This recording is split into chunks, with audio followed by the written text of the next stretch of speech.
Welcome to the Mid-Ohio Valley Public Forum video podcast. This podcast features issues of interest to the residents of the Mid-Ohio Valley area. The coronavirus pandemic has changed civic life greatly throughout our country. And this is an election year. One of the things that's changed greatly is that candidates are not able to get out and campaign the way they normally do it.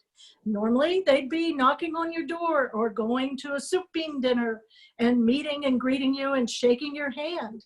They can't do that this year. So many of our initial podcasts will be interviews with candidates for local and state office. If you're a candidate and you're interested in being interviewed, you can reach out to us through our Facebook page, that's MOV Public Forum, or via email, movpublicforum@gmail.com. Today, we're interviewing Ron Stollings. Ron is a candidate for West Virginia governor. Ron, thank you so much for taking the time to meet with us this afternoon. Thank you very much for having me. I have just come off the campaign trail and in the Mid-Ohio Valley yesterday, on up into the northern panhandle, and then on over into the Morgantown, Bridgeport, Clarksburg area. I am Dr. Ron Stollings. I've been an internal medicine doctor with added qualifications in geriatrics for the past 34 years. I've also been a state senator for the past 14 years, since 2006. And I guess that's one of the main reasons I decided to run. I look at my great state of West Virginia and I see families struggling, population loss. We've had to cut our budget to the point where many of our agencies are not very functional now. I just wanted to step up to the plate and really try to do something about that. I was raised by a single mother in Madison, West Virginia, and she died when I was 17 after experiencing stage 4 cancer. And the little town of Madison wrapped its arms around me. And I was able to go to WVU undergraduate, Marshall Med School, did my residency in internal medicine at Wake Forest University. And I came right back home to care for the little town and the people that I love. That helped me out. And so it's been a labor of love to one who much has been given, much is expected. And again, with my leadership style, I decided to run for governor. Well, you took care of our first question. That was a great introduction and pitch speech. So, So we'll go right ahead and go to the second one. All candidates are different. Which skills, experience, knowledge, education have you had that you feel really sets you apart from the other candidates? Well, again, I'm a board certified internal medicine doctor in a small town in West Virginia. I've been in the Senate for 14 years. I've served as chairman of the health committee for 8 of those years. I've been on the education committee for all 14 of those years and on the finance committee for the past 12 years. The economic development committee the entire time. So I have found a way to get things done, whether I was in the majority party or the minority party. I'm well respected by my colleagues in the Senate on both sides of the aisle and both sides of the Capitol in the House of Delegates. I have been able to get bills passed. I've been able to block bills that were, bad for West Virginia. And so basically, I feel that I have the knowledge and experience that it would be necessary at such a critical time in our state's history with the, we were not in great shape before this coronavirus pandemic, but we're really in a tough situation right now. So there's so many health issues, and of course, the health issues are tied to the economy and the education. I just truly believe that the education of a population, the health of a population, and the economic situation of the population, they're also inextricably, connected. And I get that from having served in other issues that will come out in a minute. I was on the Higher Education Policy Commission, the University System Board of Trustees. so that sounds like that may answer my next question. Your main motivation, there has to be some sort of light bulb moment that says, I have to do this now. What is it that made you decide that this was the year that you were going to run for governor? Well, again, I do care about the state. I know everyone that runs for governor cares about the state, but I just have such an intimate knowledge. I've seen Boone County, which was such a prosperous county at one time, see what happens when you don't diversify the economy, and you see all the issues that stem from that, a loss of hope, substance use increasing, its impact on families. I'm, again, mostly a geriatrician, so I see these grandparents and great-grandparents coming in with these little kids, and I'm like, oh, is this your niece or granddaughter or something? Oh, well, yeah, but I'm the mother now. And so, I just get it on so many levels. And again, with all my background, I stand on a lot of people's shoulders who've mentored me, both in medicine, but also in education. And I really feel that I've been trained up, if you would, to be the next governor of the great state of West Virginia. So which one of these factors do you think is your wow factor? What is the one thing that would make someone say, wow, I'm going to vote for that guy? Well, I do have a pretty extensive bio. Okay. I did come back home to my hometown, and I care deeply. I could have gone a lot of different places, but I stayed right here in southern West Virginia in a small town, and basically worked hard. I listen to people, and I think people get that when I'm running, or in my constituency services, people say, well, you know what, you call me back, so it really is. It's one of those things where I truly care. I'm in a position to help people due to my knowledge and experience. So if you're elected, what's the one thing, if you had to, put it at the top of your list, that you really want to get accomplished during your first term in office? I think we have to push the reset button here in the pandemic. We have to, and again, I know everyone says jobs, okay?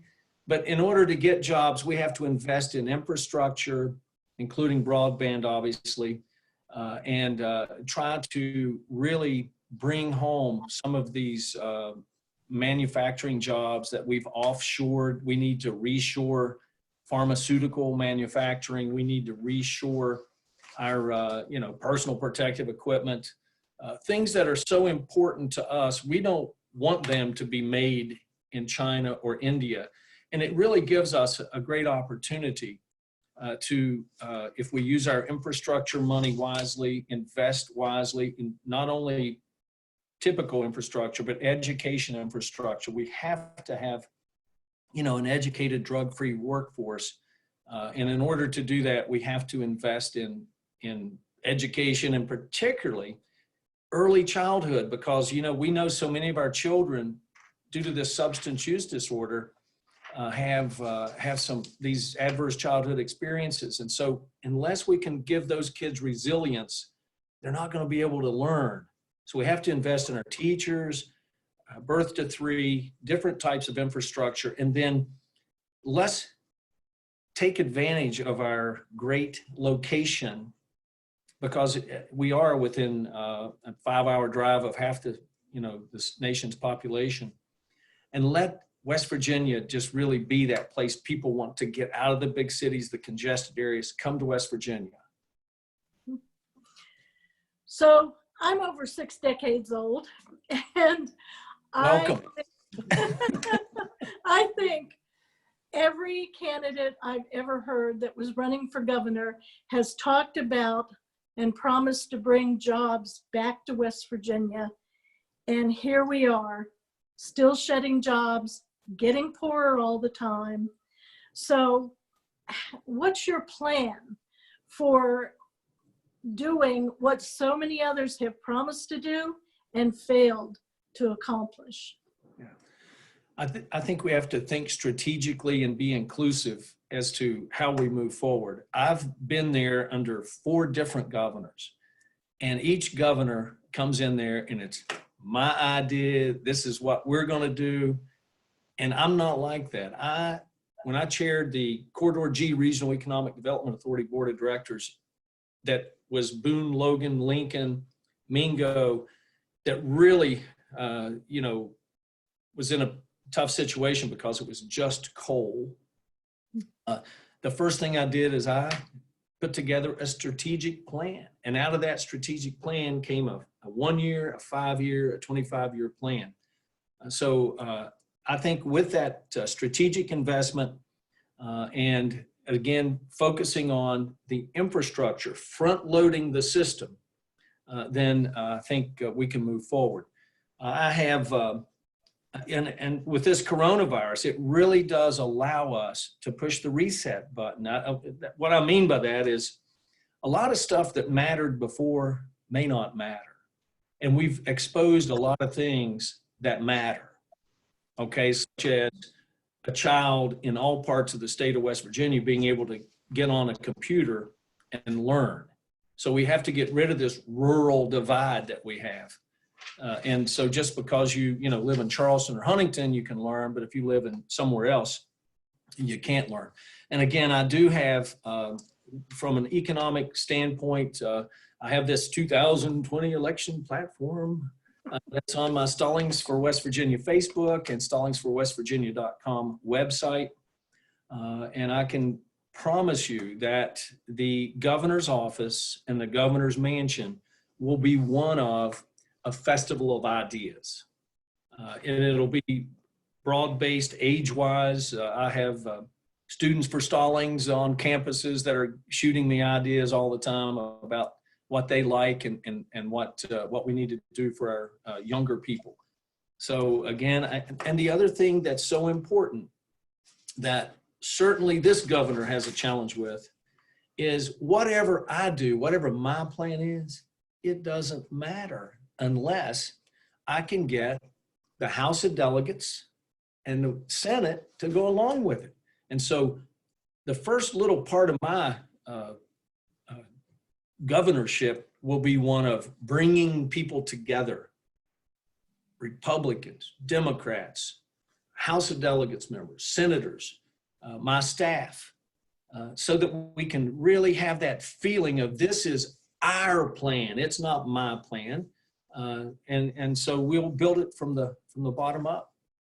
And I certainly understand that West Virginia is regional. The Eastern Panhandle doesn't necessarily want a bunch of heavy manufacturing.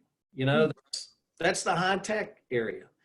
North Central West Virginia is kind of the energy. That might be where you have cracker plants or something like that. The Eastern Mountains, with all its beauty and rivers, that's our tourism. And even adventure tourism, if you think about the Summit Bechtel Resort, with the whitewater rafting and all that stuff. And then I'm not going to forget about my little southern West Virginia. It's got a lot of attributes as well. Hatfield-McCoy Trail, we do all kinds of floating, fishing, and there's a lot we can do on these post-mine land sites, if you would, where we've always been topographically challenged, right? I mean, where are you gonna put a factory? There's no hillside. thing. So anyway, use the attributes, understand that there's unique challenges, unique opportunities for all the regions of the state of West Virginia. Well, that parlays right into my next question. My brother lives in Lincoln County, just a few minutes south of Southridge, one of the biggest shopping destinations in our state. And he has horrible internet. So access to high-speed, reliable internet is holding our state back from becoming what it needs to be. What's your plan for getting affordable, reliable, high-speed broadband internet access to all corners of our state? Well, that's absolutely crucial. We're 45th. The studies show that we're 45th in broadband access across the country. And So I will have a director of broadband and technology that will focus on that. We will, bring people together and we'll pass laws that say you have to share antennas, you have to share right-of-way, conduits, et cetera, so that we can push out that last mile. We also have FQHCs, federally qualified health centers, that are all broadbanded up in lots of rural areas. So what we need to do is just push that out to the last mile. And I'm not sure if you've seen it, but Doddridge County is pretty close to you. And Superintendent Cheeseman is working with CityNet. They're having their science, technology, engineering, and math kids, students, work with people that they're going to go out in the homes and teach, sometimes elderly, okay, people that are not already wired up, how to do it. So it's those types of partnerships that we can push this out to every home in West Virginia, and it's necessary. We've learned that with telemedicine. I can do telemedicine, but my patients who live away from me and in remote parts of Boone County or Lincoln County or Logan County, they can't.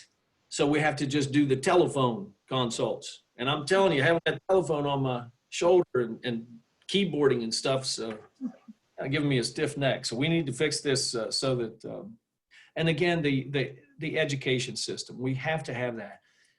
And it allows for people to work from home. And what better place to work from home than West Virginia? You just look outside, you see the birds, you can go for a hike. West Virginia really can stand to benefit in this post-pandemic. I know it's hard on us right now, but we could really stand and benefit in the post-pandemic economy. Well, Ron, you know as well as I do that West Virginia has been steadily declining in population for decades now. Our young people get a good education and go off and find a job and live elsewhere. And people from elsewhere tend not to move here. We've talked about your plans for several things, including broadband, but what other plan do you have that could bring people back to West Virginia to live? Well, we have a great outdoors, potential for adventure tourism, using our waters for recreation, fishing, using our mountains for, everything from Hatfield-McCoy trails to horseback riding. But we have to invest in small business and help out our entrepreneurs, help our education system really be that entrepreneurial training, if you would. But the answer is jobs. I mean, when people go to WVU and they graduate, if they had a job, they would stay around. Healthcare jobs are great and numerous. And I'll just give you an example of something that I've helped work on in the past, and it's called HISTA, Health Science Technology Academy. So you're going into middle school, which is what you need to do, I think, for career and technical training as a part of this whole plan to keep our population here. So you get these kids that are interested in potentially healthcare field, and you really amp them up with STEM training, special classes, special projects. And if they do well, then they have a free education. HISTA the state of West Virginia has invested in these kids. And so you could go all the way through medical school or dental school or pharmacy school or nursing school, any healthcare related field. And hopefully you'd want to come back like I did to a place that you're needed. So we kind of grow your own, if you would. We grow our own healthcare providers. We could do that in other types of industries. But I can tell you right now, And I don't want to push this pandemic because it's a terrible thing. The other thing that we can do is, one, be inclusive. Let's not shut out a group of people just because of who they love or what color their skin is. West Virginia needs to be inclusive. They're all citizens. They're all West Virginians. And so let's be the friendly place for all types of people. And let's welcome people from these congested areas. And I'm telling you, they want to get out of congested areas. They have learned a lesson. They think, and I do too, that this isn't the last pandemic or whatever. And I think a place we call home here in West Virginia, wild, wonderful West Virginia, stands to be the biggest beneficiary of this whole pandemic. So we have to play our cards right. We have to invest in infrastructure, our education system. There's going to be so much healthcare reform in the next 4 and 8 years. Payment system, this fee-for-service system doesn't work anymore. So there's going to be so much healthcare reform that also is a reason why I need to be the next governor, because I've always been patient-centered. You have to focus on public health, and I think that's if we do that, then we will be that place that is not only stemming the loss of population, but growing our population. Well, we've asked about what we see as some of the major issues facing our state. Aside from these, what do you see as the top 3 largest problems facing West Virginia, and your nutshell plan for dealing with them? Well, number one, substance use disorder. Okay. That has absolutely, before the coronavirus, is a gut shot to West Virginia. And we've been hit hard, and no one's really been spared. So it's impacted the family unit, early childhood. My governor's office would have the Office of Substance Use and Recovery. It's got to be a top level service for the state of West Virginia. And again, I do have a very extensive plan on substance use disorder. Again, reforming the payment plan, the wraparound services, the full spectrum of recovery, where if you do have substance use disorder, then getting you into treatment, recovery, education, transportation, housing, job training, and reintegrate you back into the workforce. That's crucial. At the birth to 3, the kids with adverse childhood experiences because of the substance use disorder, we have to involve trauma-informed care for our students. And again, it's not what happens really in a kid's life from 7 to 3. The teachers take care of these kids. They're their mothers.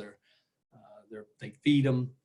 But what really impacts the children, I think, are what I call the social determinants of education. And that's what happens from 3 until 7 a.m. And so we really have to help the families, help the students, help grand families, kinship care. This foster care is tied in together. The other one, I guess, is our education system. We have to invest in education. We have to be competitive. We've kind of beaten our teachers down a lot and school service personnel. So we have to invest in education. That's where we tend to cut. Anytime we have to balance a budget, we cut education and we cut health. And I guess the other thing that we need to going forward is public health.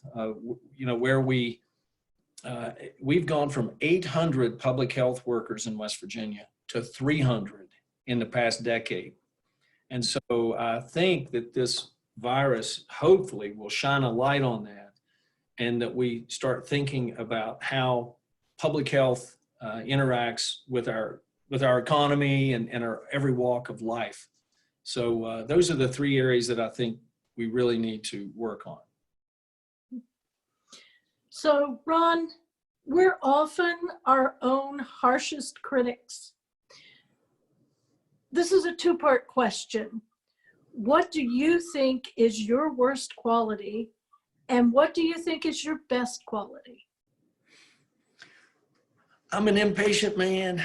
You know, people in healthcare, you get a case, you evaluate and you treat, man. It's like you know.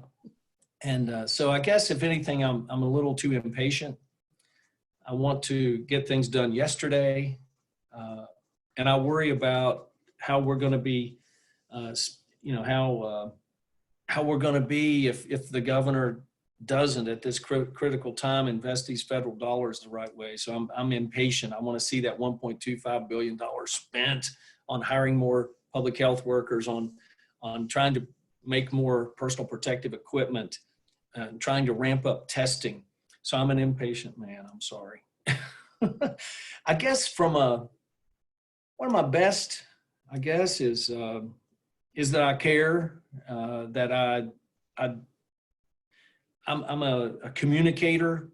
I do like to talk about things, to get things done. I think you got to bring people together.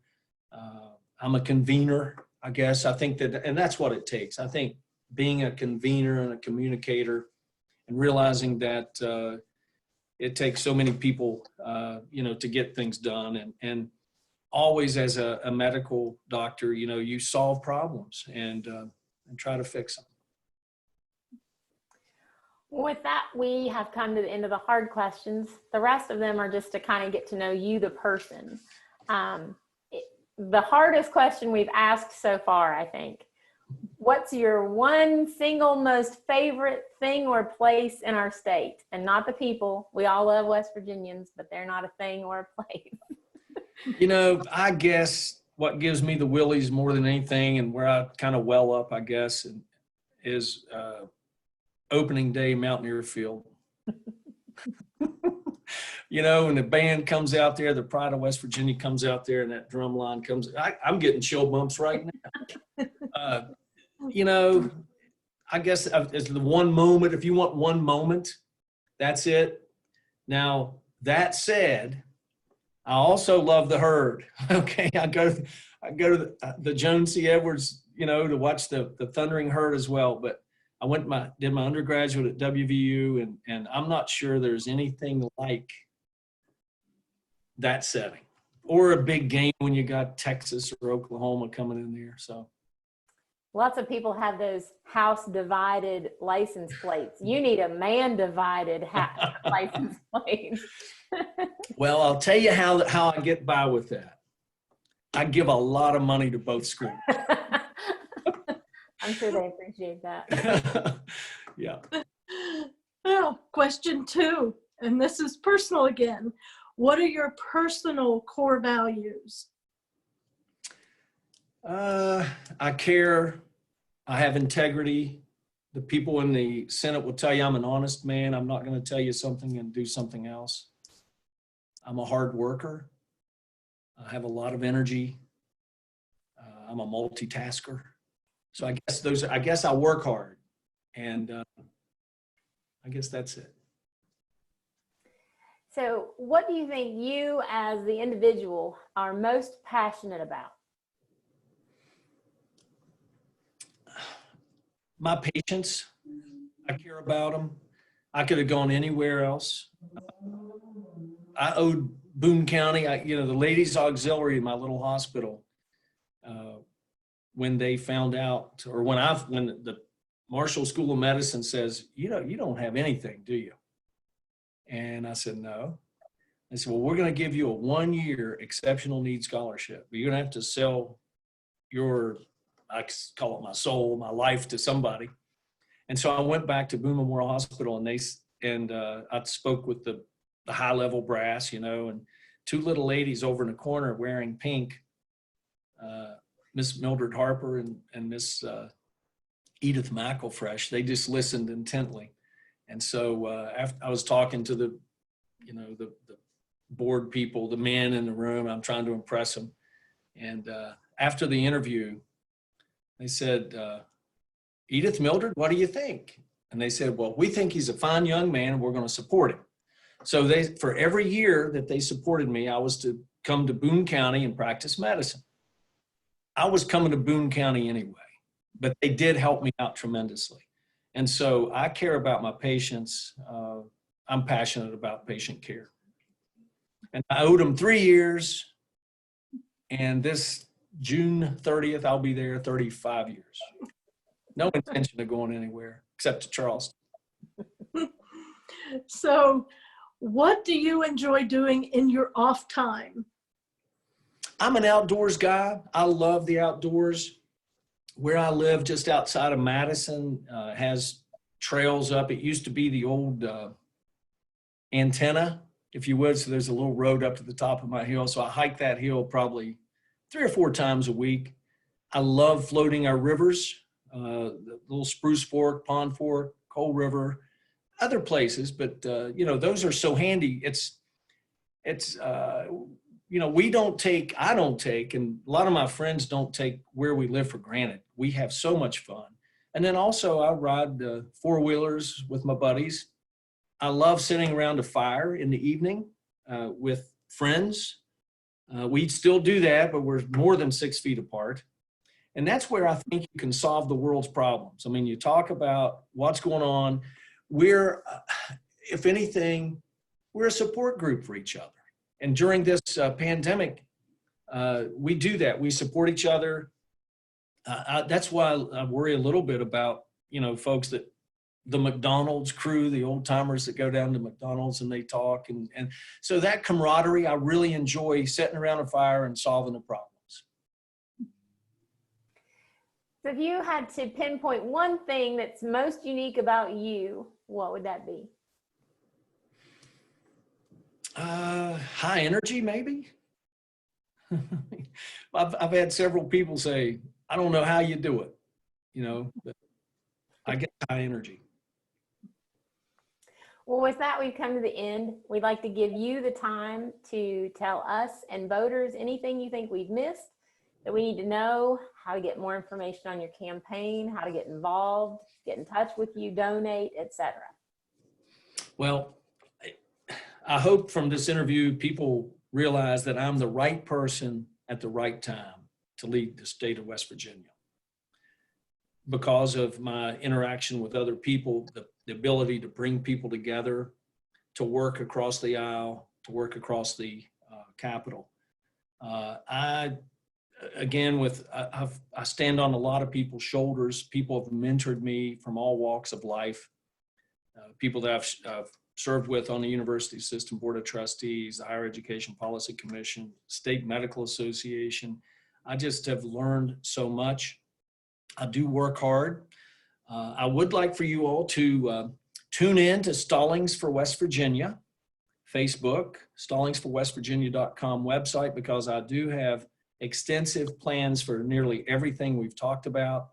You can even learn about my 3 T's of the coronavirus, the triage, the transition, and the transformation. We talked a little bit about that. And I would sincerely, humbly appreciate your support, your vote. Well, thank you, Ron. We are so glad that you took the time to come and talk to us this afternoon and do this podcast interview. We appreciate that.